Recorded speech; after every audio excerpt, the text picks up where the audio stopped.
Good morning, welcome back. It is Monday morning, so I hope you've all had a good weekend. Today I'm not too sure what we're going to get done today because I've got a few services to do. I've got a DX300, a couple of 420 shovels and a DX27 to service. The 300 and one of the shovels is to do on Wednesday. There's another shovel to do tomorrow along with the 27, so today's sort of fairly free. I am waiting on a couple of parts which might come in this morning, and I might be able to go and get those jobs done this afternoon. But this morning's looking quite quiet, which is a nice way to start the week.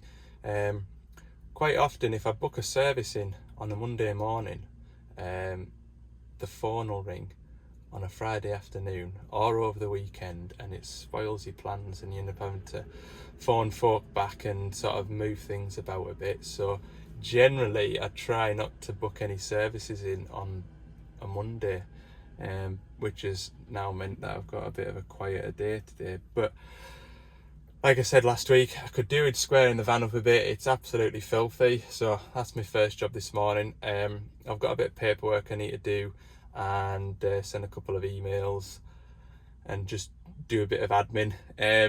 So yeah, I hope you've all had a good weekend. Over the weekend, there's a lad called Lee. He sent me a message on Instagram to say he'd drop some bits off here at Carlisle for us. So Lee works for Scott JCB down at Carnforth, and whether he was up this way or what, he's dropped us a hat and JCB cup, keyring and some stickers. So I appreciate that, thanks very much. Don't know if I'll get away wearing a JCB hat, but today's video is sponsored by Scott JCB Carnforth. So thanks very much, Lee, appreciate that. No, that's grand, thank you. Right, I'll go and get on with this service and go and get on with washing this van, and we'll see what the day brings. All right. Typical, innit? When I've got time to wash the van, the wash is busy.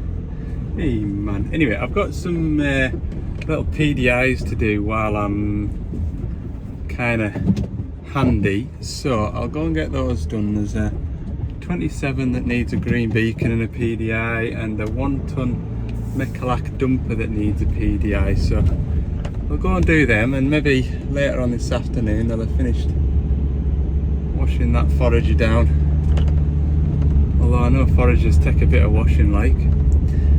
So yeah, I'll go and do that. I'll go and get these mini diggers and bits checked over, so that's what we'll do. So we've got two new machines to PDI today. We've got this 1 ton high tip Mechalak dumper and this 2.5 ton mini digger DX27-7. So I'll start with this one first. It needs a green beacon, which is a seatbelt beacon. Got a lot of questions asked regarding the green beacon, what's its purpose. Green beacon is so when you've got the seatbelt latch, so the seatbelt's on, the green beacon flashes, so when it's on site, any site managers can clearly see that the operator is wearing his seatbelt, not sat on top of the seatbelt. Some spots some machines or sites that they go to specify that the machine is immobilised without the seatbelt beacon plugged in, so if you don't put the seatbelt on you can't start the machine, but more often than not it's just to turn the beacon on. So that's what we're going to be doing with this 27 today.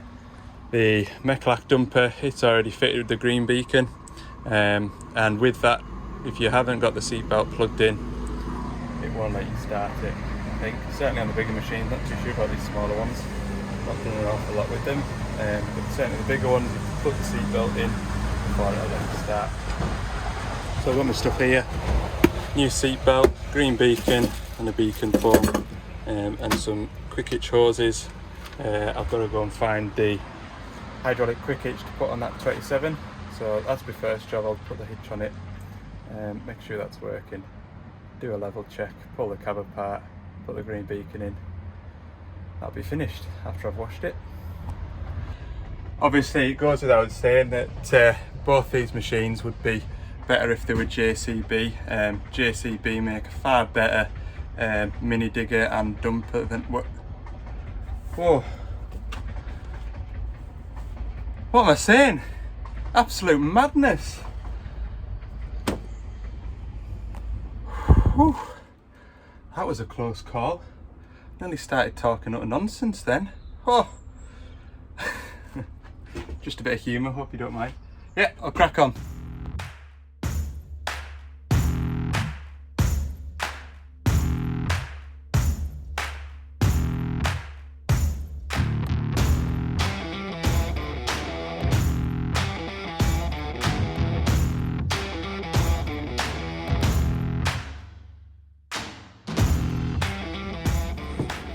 Right, hitch is on.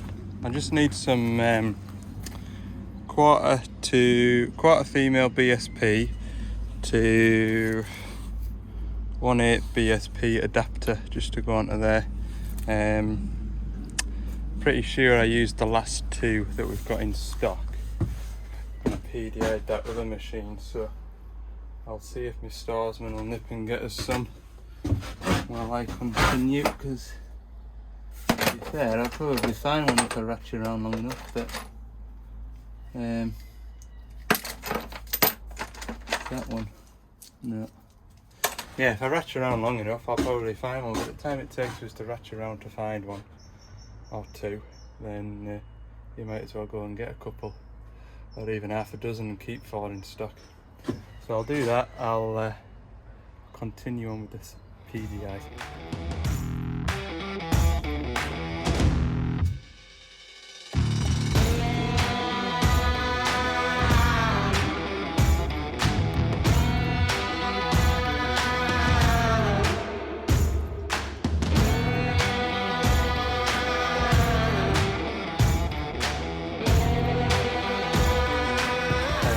Grease splashed about it now, all done.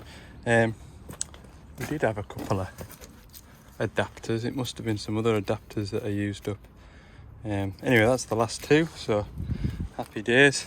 I'll get them put on here, check the hitch is working, then work my way backwards, check out levels. I did a check the engine oil level before I started it, obviously at the start. Hydraulic oil level looked good as well. In fact, truth be told, I had to jump start it, and I have had to the last two machines, and I'll show you for why.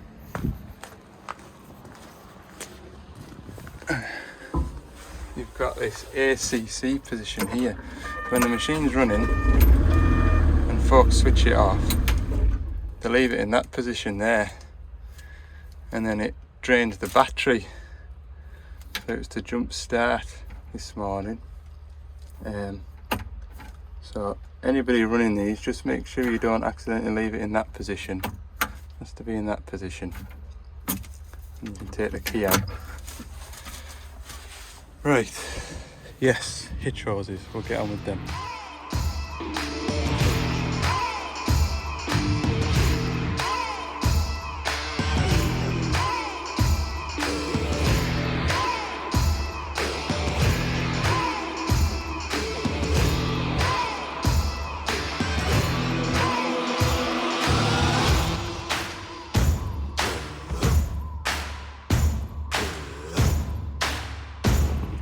So I've just been doing there, as well as putting the hitch pipes on, just kicked these hammer lines in a bit because they were kind of sticking out here a bit much. I've also bled both the lock valves up.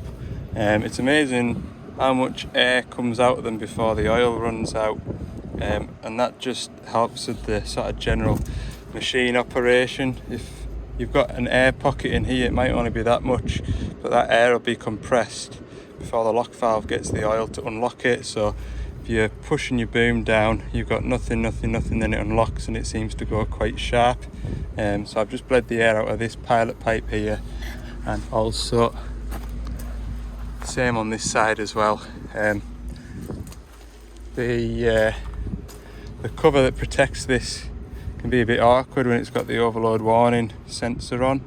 We used to kind of unlock it there and turn it to the side to allow this last bolt to come out, because when that sensor is turned around that way, it blocks the bolt from coming out. But it's no great hardship. You just got to remember to tighten everything back up when you're finished, otherwise it'll go out and develop an oil leak, and we don't want that. But to try and explain how a lock valve works, I've kind of drawn up this, it might help, it might not, but your lock valve is unlocked by pilot pressure, and it's the same pilot pressure from your joystick that will work your spool. So when you go to, say, pull your dipper arm in, when you send oil to the valve chest to move the spool, at the same time you're sending oil to unlock the ram, to allow the ram to remove, so that this oil isn't pushing against the lock valve trying to move it. So this oil is just sort of shuttling backwards and forwards along this line, because the oil's pushing against basically a spring to unlock it. So if that oil's got a pocket of air inside it, that pocket of air is just going to get shunted backwards and forwards inside this line. So if we bleed the air out, then it's just oil pushing against the spring rather than a pocket of air, which, as you know, air can be compressed, which is why it gives it that sort of jerky movement. So yeah, hopefully that kind of clears things up, because it's one thing sort of looking at it on the machine, but if I can try and explain it a bit better, then hopefully you'll understand.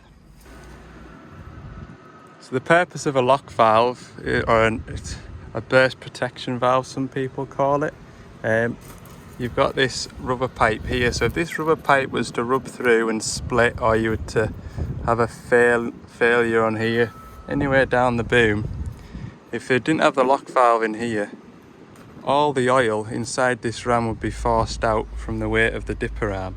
And if you've got something on the arm, it would drop. And if you've got somebody underneath there and that pipe was to burst, that arm would drop quickly. So the purpose is, the lock valve sits here, so the oil would have nowhere to go because you haven't unlocked it. So if I could take this pipe off now, lift the arm up, and that dipper arm should stay where it is. Should do anyway. I'm not going to try it, because I'll probably make a right mess. But that's the purpose of them anyway. It's sort of a safety device. Not all machines come with them on, but more often than not, machines in the UK generally will have them on.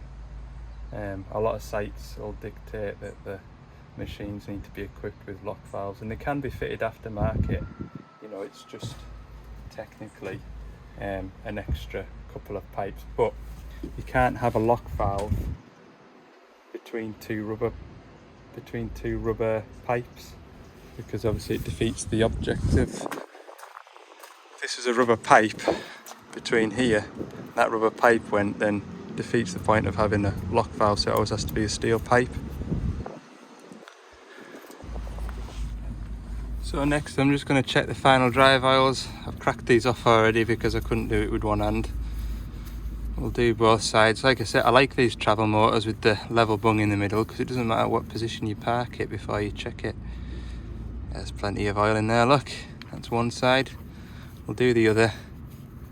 And while the arm's stretched out, I'll check the hydraulic oil level while you're there. I'll just give this one a nip up, otherwise I will forget to.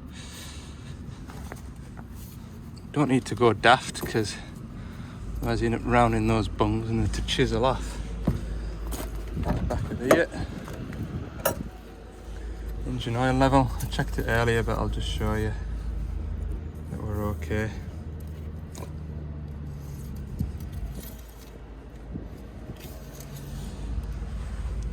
Absolutely spot on there, look.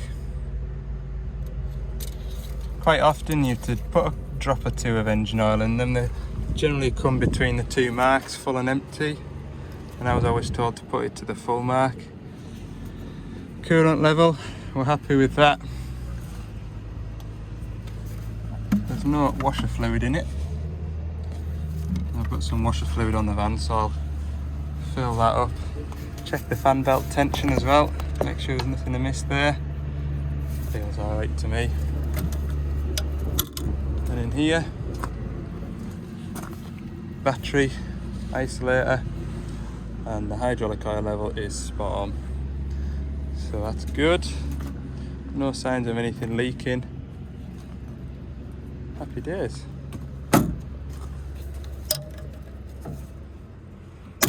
Oops.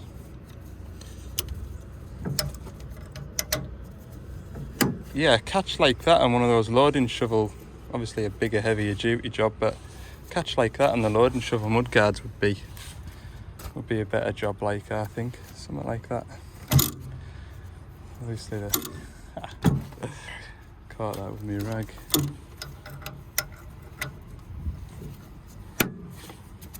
Right. Okay, I'll go and get some washer fluid. Yeah, it's amazing how much tools you get out just to do a simple job, putting a bloomin' green beacon on a digger. Just after putting the cab back together. So I've wired in me, there's my old clicker. I wired in my new one. It's all nice and neat, Deutsch plug, round and in there, round and up there, all the way up and out. So all I've got to do now is attach 2 wires to a beacon pole, turn the ignition on, put the seat belt into its clicker, then with a bit of luck I'll have a green flashing light. But it's felt like a long time coming today, what with the clocks changing. It's lunchtime, so I'm going to have a sandwich, save the suspense till after lunch. I'll just have a gather up of my tools and make sure I've not lost out or left anything behind a panel. I've done that before.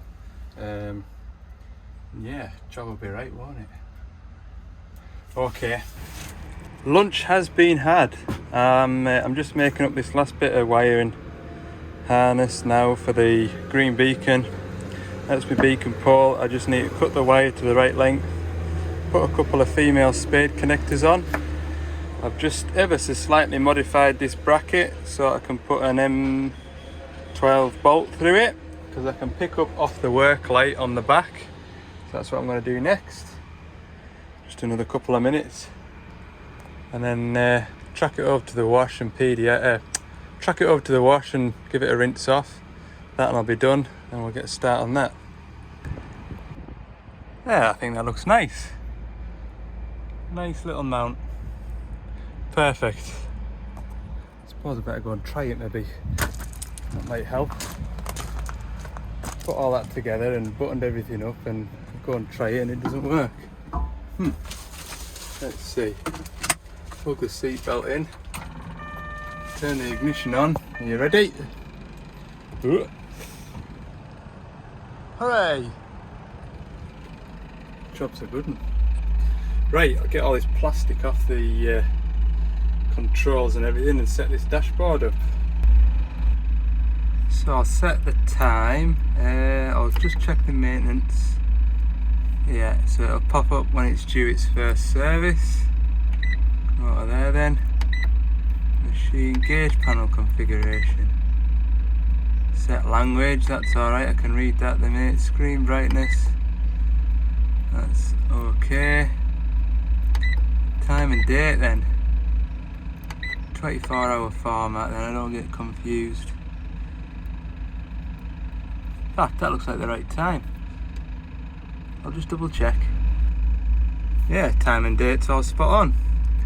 Well, that's one less job to do. Nothing else I need to set up then, I don't think. Machine configuration, joystick, security unlock. Yeah, that's it all set up. Lovely. I'll run it up and we'll check that this quick hitch works. So let's have a look. Do this one-handed.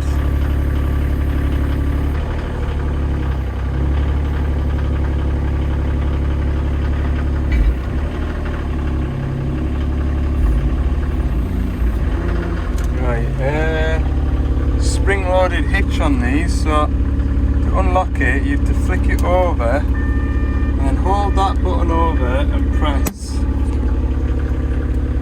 I can't do this with one hand. You have to hold that button over so it comes up on the screen like that, and then you have to press this button to to acknowledge it, and then curl your bucket in, and then press that one to lock it. So just hang on. Right, I've got it now. So if I pull the bucket in, hitch unlocks, and then to lock it back, you press this button, press that the once. Now it says it's being locked. There we go. So the hitch is working grand. Check how the lights work now. Wiper, screen wash, that's doing its thing. Happy days. Good. Everything's working as it should. Well, next we're gonna check over this 1 ton high tip dumper. So we'll open it up. We've got a little 3-cylinder Kubota engine in here. Check the engine oil level first.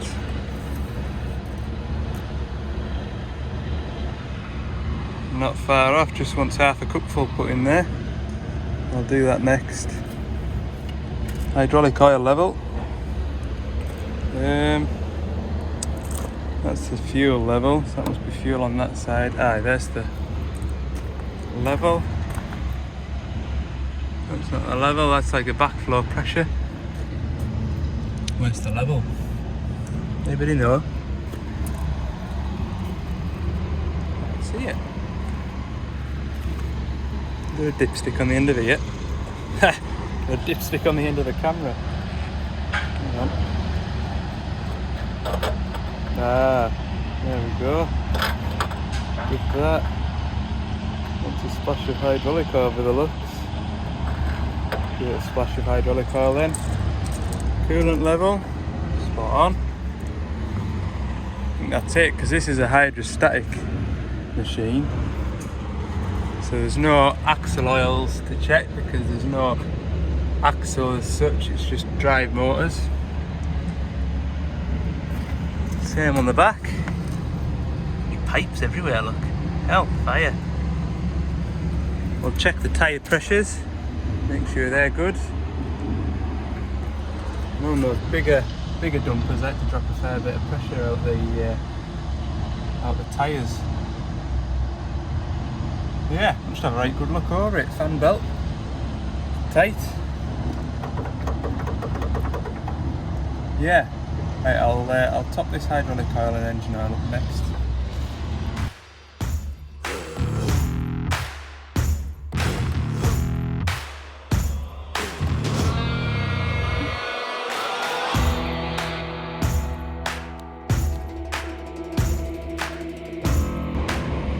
Right, I'll get my grease gun out and grease all the points up. It has had grease from the factory, but we'll just double check everything's taking grease as it should be.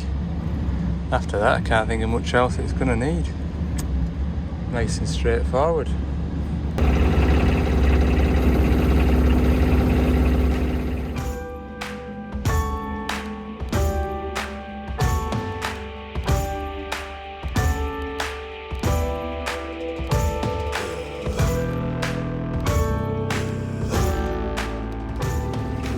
That's handy, isn't it? Get right in about it. And look at the grease gun.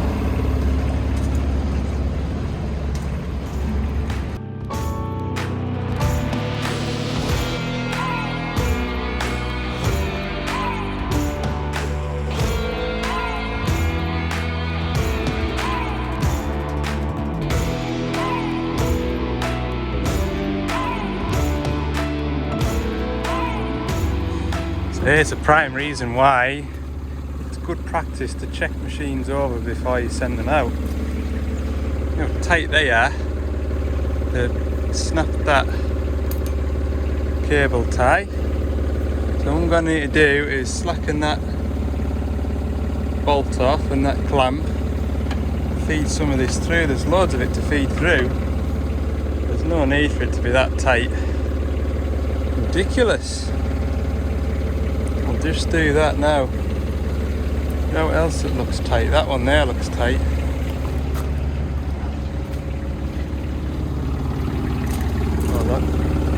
too bad actually. Probably all right, but these two here will feed a bit more slack into this bit of trailer, because that's just ridiculous. Right, that's better now. Not too bad. Not too bad. Good. Right, I'll run it up again.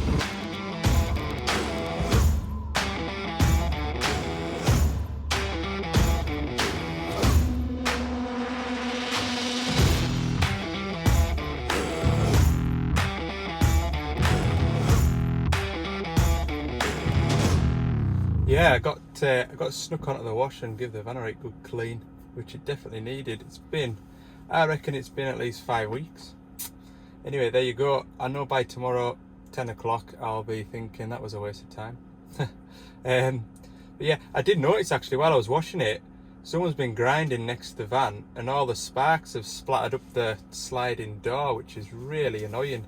It's kind of, I noticed when I was washing it, I thought it was a bit of red dust, and it would sort of, you could rub it off, and it didn't seem to have damaged the paint underneath it, but it's all right up the side of the van. So I'm a bit annoyed about that. That's going to take a bit of elbow grease and a bit of time and patience to get all that cleaned off. So hopefully at Christmas time we have a bit of a quiet spell. Normally between Christmas and the New Year you get a chance to have a bit square up on doing that sort of thing. So yeah, hopefully I'll get that job done. Another job to add to the list of jobs to do. Anyway, other than that, there's not a lot else to report really. Those two machines are finished, they're ready to go out. Sign writer's coming in the morning to sign those up. I've got a DL420-5 to service right in the middle of the Lake District tomorrow. So that shouldn't be too bad because it was half term last week, wasn't it? So hopefully the roads won't be too bad with tourists. Yeah, that's a 500-hour service, I think. Couldn't get that DX27. It's away all week on a hire, so I'll just get that shovel tomorrow and then get back up the road. So yeah, that's what's coming up in the next video. Because tonight's video is finishing. So thanks for watching, and if you enjoyed it, give it a like, and for more bits and pieces throughout the week, have a look at Ali's Digger Diary on TikTok and Instagram. Have a good evening everyone, and yeah, see you tomorrow.